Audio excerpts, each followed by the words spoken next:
بسم الله الرحمن الرحيم. ده طبعا خزان تمت معالجته وعزله بمادة الوبر من الأول، ده اللي هو الوبر. وبعدين بنبدأ نجفف الخزان ونرطبه ونديله مادة الأبوكسي، هو ده الأبوكسي، ده عازل الأبوكسي. طريق الخزان 4 جدران بالأرضية مادة الأبوكسي. معكم مؤسسة الأرض للعوازل والمكونات. التواصل 053 48 48 580. موقع الرياض حي الشيخ.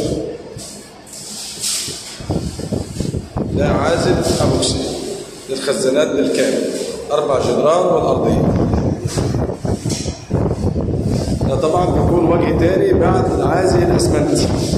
لازم في الأول ندي عازل أسمنتي وبعدين ندي اللي هو العازل الأبوكسي. يعني خطوات بتكون كالآتي: تنظيف الخزان، سحب المياه وتنظيف الخزان. جميع أماكن التعشيش يتم تفريغتها وتعبئتها بمادة الأرك بلاك.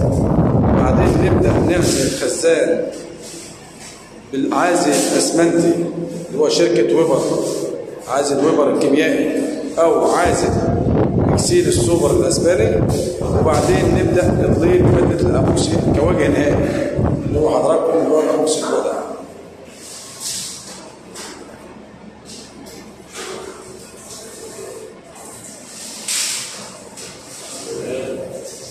ده كده الوش الاخير.